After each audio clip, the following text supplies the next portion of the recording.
CLTV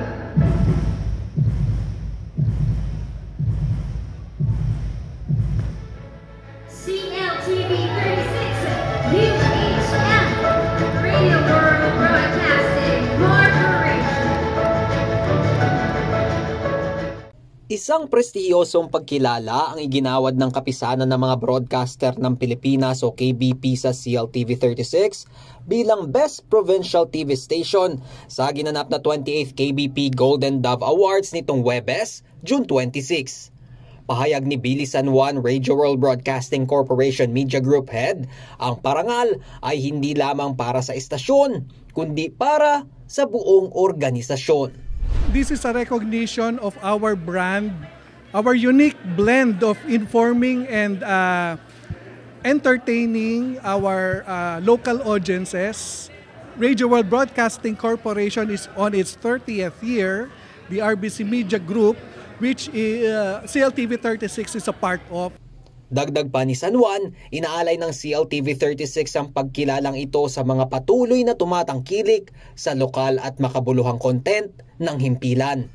To the people of Pampanga, Central Luzon and beyond who supported us all through these years. Parang 30 years born out of adversary, yung Pinatubo eruption. Bukod sa Best TV Station Provincial, nakamit din ng CLTV 36 ang dalawang parangal. Best Public Affairs Program para sa programang So to Speak at Best Science and Technology Program para sa Agri-TV. Ayon kay JM De Jesus, producer ng So to Speak, patunay ang parangal na kayang lumikha ng CLTV 36 ng media content na mahalaga at tumutugon sa totoong pangangailangan ng mga manonood sa Central Luzon. Ito yung munting paraan namin upang magbigay ng impormasyon, tamang impormasyon na siyempre upang linawin lahat ng usapin, upang magkaroon ng idea lahat ng mga manonood, hindi lang sa Central Luzon, hindi lang sa Pampanga, kundi sa buong Pilipinas na rin, na magbigyan ng impormasyon upang malaman nila ano ba mga punot dulo ng bawat usapin. Para naman sa Department of Agriculture Region 3, nakatuwang ng CLTV 36 sa award-winning science program na Agri-TV, ang naturang pagkilala ng KBP ay magsisilbing dagdag inspirasyon para mas pag-ibayuhin ang pagbibigay ng serbisyo sa mga magsasaka at mangingisda sa rehiyon.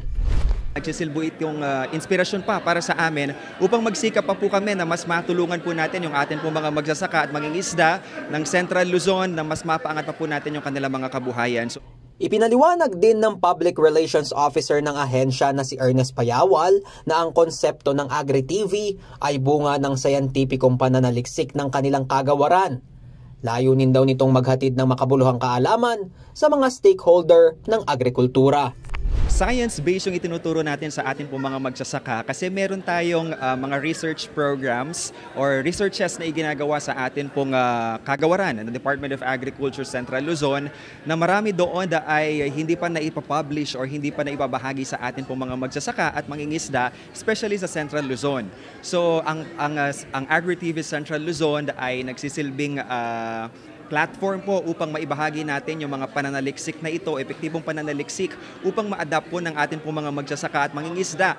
Samantala, nominado rin ang iba pang mga programa at personalidad mula sa Radio World Broadcasting Corporation kabilang ang DWRW 95.1 FM bilang Best FM Radio Station Provincial, Radyo Agrisaka bilang Best Public Affairs Program Provincial, at si Sonia P. Soto bilang Best Public Affairs Program Host ng So to Speak.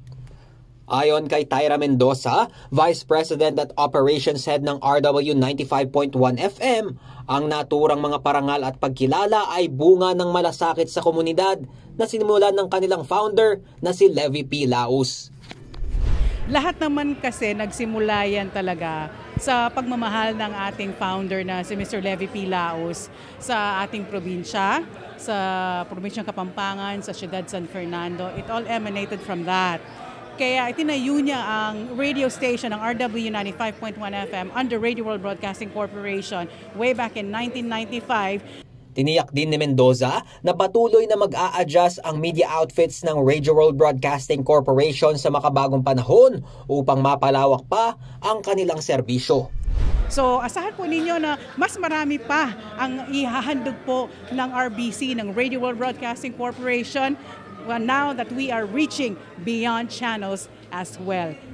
Ang Golden Dove Awards ay pagkilalang ibinibigay ng KBP bilang parangal sa mga natatanging programa at personalidad sa radyo at telebisyon.